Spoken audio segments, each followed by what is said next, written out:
Welcome to Astrology Heals, a podcast that brings you messages of hope and healing from the planets. I'm your host, Marina Ormes, author and founder of Astrology Heals. I'm an evolutionary and transformational astrologer of over 30 years. My purpose is to help you live your authentic truth with clarity, courage, and creative power.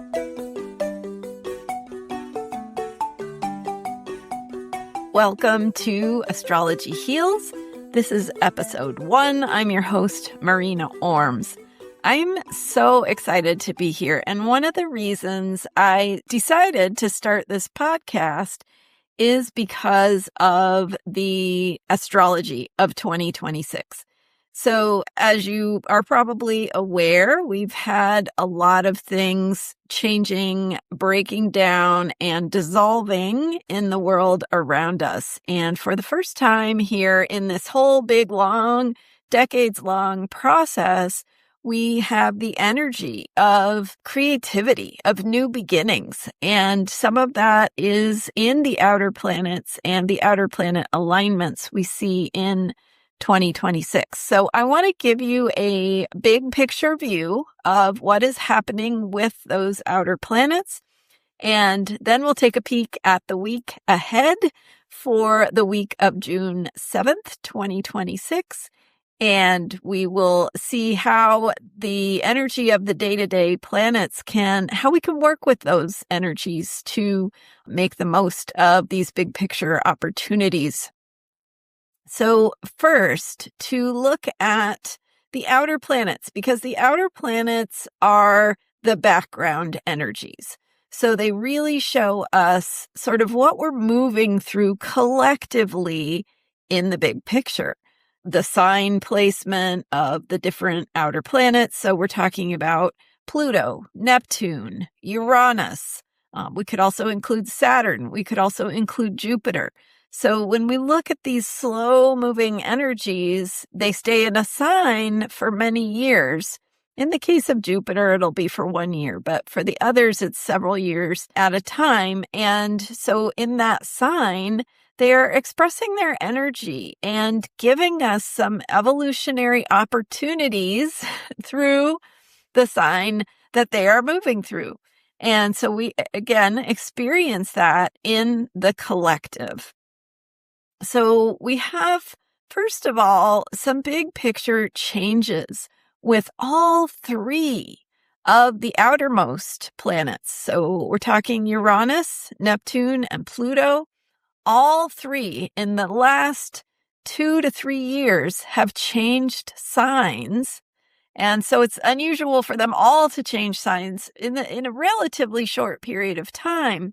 But it is also characterized by all 3 planets moving from Earth and water signs. So we had Pluto in Capricorn, an Earth sign. We had Neptune in Pisces, a water sign, and Uranus in Taurus, another Earth sign. All 3 of them now have moved from those Earth and water signs into air and fire signs. So we had first Pluto in 2023 to 2024, moving from Capricorn into air sign Aquarius. We had in 2025 and 2026, Neptune moving from water sign Pisces into fire sign Aries. And we have now had Uranus moving from earth sign Taurus into air sign Gemini in 2025 and finally again in 2026. And there's many things we could say about that. You know, think about Earth as very solid, very physical. Things move slowly with Earth. You have to physically change something to bring about a shift. You have to change the shape of something, right? You have to get hands-on. You have to see a tangible result that takes time to make something happen. You can also see that kind of a similar energy shift with water. And so water is obviously much more ubiquitous than earth energy. So water is flowing. It deals with feelings and our ability to feel energy. So that does move a little more quickly than earth, but still water's got to flow. Water has to be processed. So think about your emotions and your feelings. You have to move through a process to get to a shift with water energy.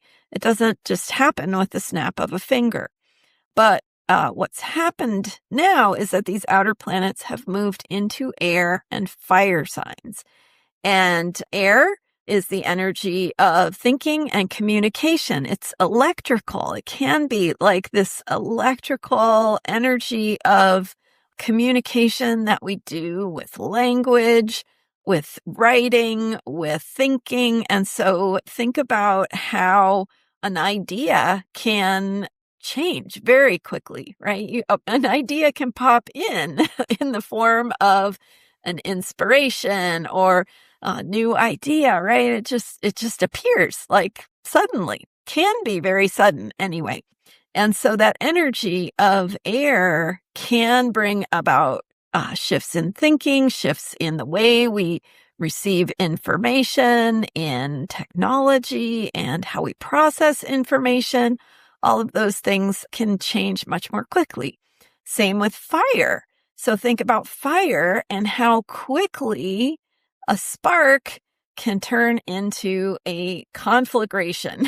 And not only how quickly the fire can grow, but also how quickly it can bring change to what it touches. So when you have the energy of air, it also is feeding that fire. And the ability for things to change quickly, to get out of control quickly, but also to bring in that possibility of bringing in something new, especially something new that you didn't think of before, right? Maybe it was always there, but maybe it just never occurred to you. So just looking big picture here, we have those three outer planets having significantly changed the background energy we are moving through. Then in future episodes, we'll dive a little deeper into what it means to have these planets in these signs. Pluto now in Aquarius, Neptune now in Aries, Uranus now in Gemini, and also with the alignments that all three are forming, 2 waxing sextiles and 1 waxing trine, which are very supportive, very open and creative energies. We also this year had Saturn joining up with Neptune as both planets left Pisces and entered Aries. So think the 3 outermost planets changing from earth and water into air and fire. And now you add the 4th, the next closest to the outermost is Saturn. And that planet also joining this mix of shifting from water into fire. So we have 4 planets now going from earth and water into fire and air. Not only that, but Saturn joining Neptune in February of this year, February 20th, 2026. Saturn and Neptune had their exact conjunction. They did come very close in 2025, but that conjunction additionally plants a seed of a new cycle of creativity that is going to unfold over the next 35 to 36 years. Not only that, but that conjunction is very, very rare. It is in a specific placement in the zodiac that hasn't occurred in over 6,000 years. So there are so many big, meaningful things happening this year that I won't dive into. I don't have time to dive into all of them, but we will over time look more deeply at these energies.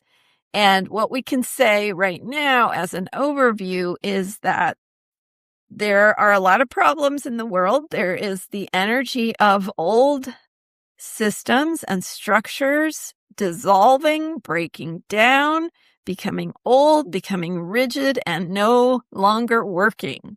So we can obviously see that happening in the world around us in many different ways.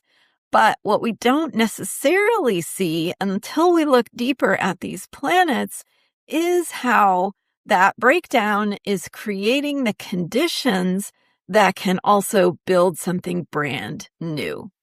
And so that is what we are going to talk about in this podcast, and to work with these energies and think about our own part that we can play in how we participate in this creative energy, how we make a choice to engage, to work on something, to try to bring healing, to try to bring in new systems and structures that work better.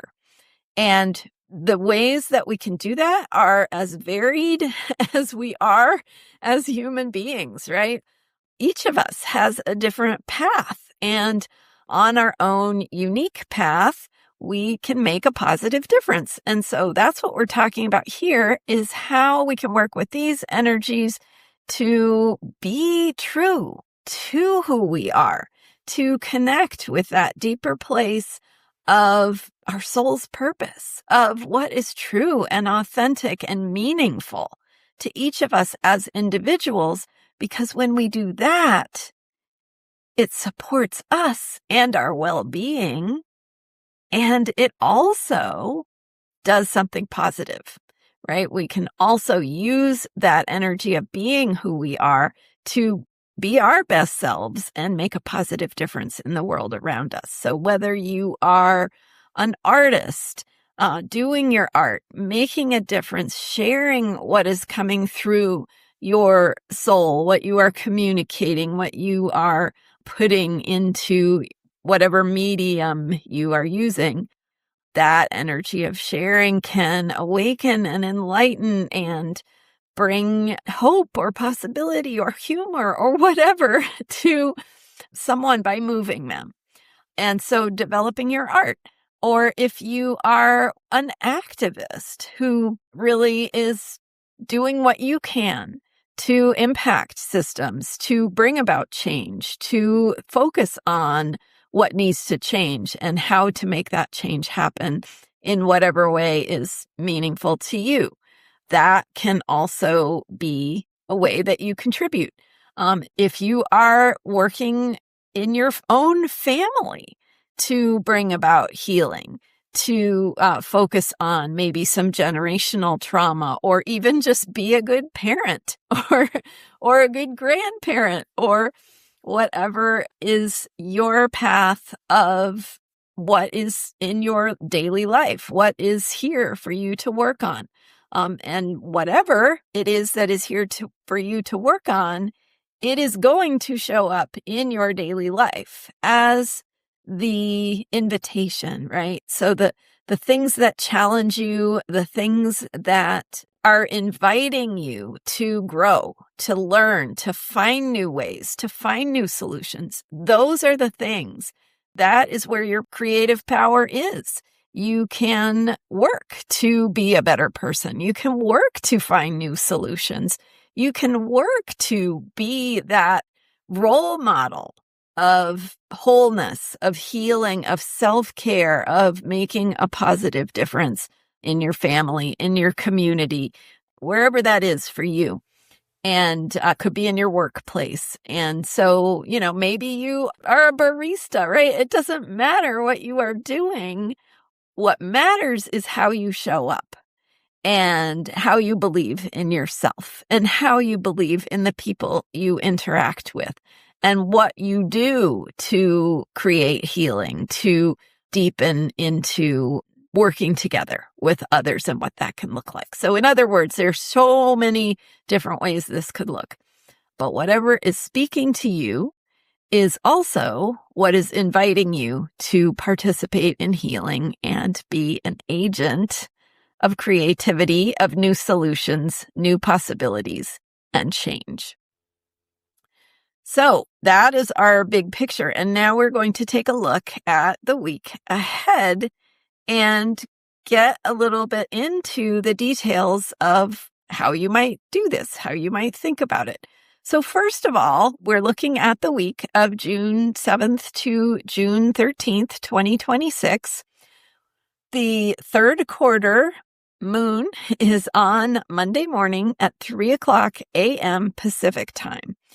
This week is that third quarter moon phase, heading into the June 14th new moon in Gemini. And that Gemini new moon will begin a new moon cycle.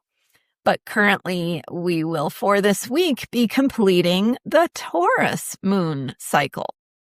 The Taurus moon cycle began with the Taurus new moon on May 16th.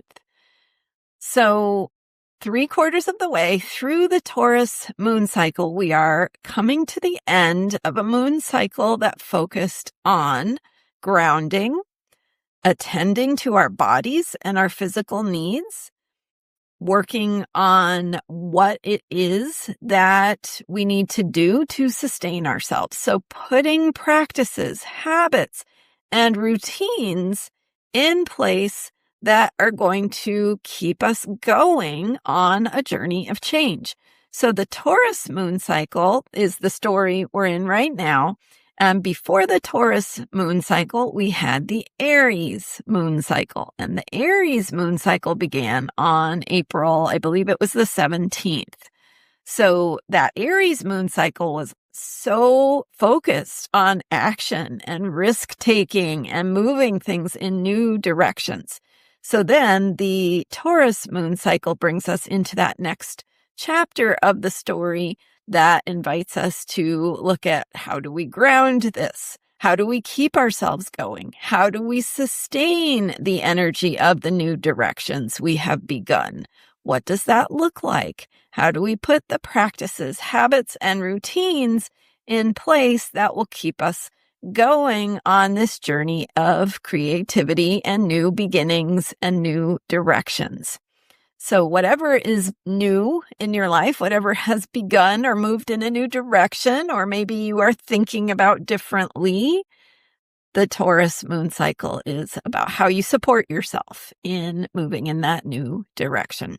So third quarter moon on Monday brings an opportunity to integrate. So the third quarter moon is about taking charge of what is changing and making choices, making decisions about how we're going to integrate what we've learned, what we're becoming, what we want to keep, what we don't want to keep that doesn't work for us.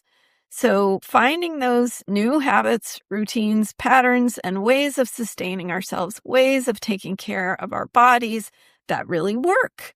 What did we learn? What have we learned this moon cycle about what works, what keeps us grounded, what keeps us nourished, what feeds our sense of beauty, what gives us pleasure, all of those kinds of things. We are making a decision with this third quarter moon that says, what have you learned? What really works for you? What are you keeping? What are you leaving behind? What doesn't work for you that will just become a burden if you try to hang on to it? So making those kinds of decisions. And then throughout the week, as we head into the Gemini new moon on June 14th, we are integrating and doing that process of releasing the old, releasing the things, shedding the skin of what we are not taking with us into the next chapter. And remember, we're talking now here about the day-to-day, this next chapter of the next moon cycle that gives us an opportunity to do this bigger picture of change, of creativity, of clarity, of self-care and soul purpose as we move through this bigger picture, longer-term journey that is the invitation of the outer planets. So waning moon, it is getting smaller as it heads into that new moon. We are heading into the mystery. We are shedding old skins. We are releasing. We are deciding what we're going to take with us into the next chapter. We are noticing what works for us in our physical well-being, what nourishes and sustains us, what brings us beauty, what brings us pleasure, how our senses receive that beauty and pleasure. So the music, the food, the beauty in nature, what it is that you need to sustain you as you go through this bigger process of new beginnings. So that is the moon. And as we go through the week, the moon goes from Pisces. So we have the third quarter moon in Pisces, also supporting that bigger picture of spiritual connection, of wisdom, of letting go. And then on Tuesday, 1:33 a.m. Pacific time, June 9th, the moon enters Aries. And now we're still in this waning, letting go, moving into the mystery of the next new moon. We're in that phase, but now we're in Aries. And the Aries moon will bring an opportunity to take some risks, to try some new things, to discover our warrior courage through taking action. This is a waning moon, so this is action that will help us clarify a deeper sense of inner truth, of who we are, of where our courage is, what is going to be true to our hearts and our souls and our bigger picture of our own bigger picture of truth and wisdom. And then on Thursday, June 11th, 5:28 a.m. Pacific time, moon goes into Taurus. So now we have come full circle, completing the Taurus moon cycle. The moon moving through Taurus highlights what we have learned about our need for sustenance, nourishment, beauty, self-care, physical body, attending to our needs, especially our needs for grounding, what keeps us grounded, what keeps us real, what keeps us human, how we can keep ourselves going. So really a deeper look at what that is, a reflection back on what we have learned through this moon cycle from where we began with the Taurus new moon to set out on this journey. So we're coming full circle with that Taurus moon waning. And then on June 13th, Saturday, 6:06 a.m. Pacific time, the moon goes into Gemini. And then following that, we will have the new moon on June 14th. The Gemini moon brings that sense of wonder and curiosity. So the new moon time of mystery will open our sense of wonder and curiosity. And a couple of other things we want to look at for this week. We do have a Venus-Jupiter conjunction at 25 degrees Cancer. That is exact June 9th at 2:43 a.m. Pacific time. But we'll have that energy of the Venus-Jupiter conjunction in Cancer all week. So Venus, the planet of love, of beauty, of values, of what we find beautiful, how we receive, connecting with Jupiter, the planet of abundance, of faith, of hope, of optimism. So our ability to open to having our needs met with both planets in Cancer is what we see and what we feel through the symbolism of these planets. And they're joining together in their cycle at 25 degrees Cancer. Venus takes about a year to go around the zodiac. So just a little bit over a year it takes for that cycle to go from conjunction when they come together to opposition when they are as far apart as they get, and then coming back together again in their next conjunction a little bit more than a year after they are conjunct. You can also see both of these planets in the sky. Venus and Jupiter are the brightest, so if you get a chance at all, look at them in the sky. They will be both visible just after sunset, or maybe a little bit before sunset even. They're bright enough you can see them. Mercury is moving through Cancer as well. this week. So 3 planets in Cancer, highlighting that energy of healing, of feeling, of needs, of attending to your emotional needs and the need to feel and the need to process what you feel and what it looks like to be a caring presence for yourself and others. Mars is moving through Taurus, highlighting the energy of Taurus and this moon cycle. And those are the highlights for the week. Thank you so much for joining me. I'd be delighted if you subscribe and rate this podcast, Astrology Heals, wherever you get your podcasts. It really helps other people to find this show. Thank you so much for being here. Until next time, be well. This is Marina Ormes. Thanks so much for listening to this episode of Astrology Heals, Clarity, Courage, and Creative Power. If you'd like to dive in a little deeper with this material, I invite you to join my member community at transformationalastrology.com. There, we work together to unlock the energy of each unique moon cycle through guided meditations, exercises, and more to support you in your journey to be your best self and to be the best you can be to make a positive difference in the world around you. That's transformationalastrology.com. Check it out. You can also find daily Mood of the Day videos on my YouTube channel at Astrology Heals. See you there.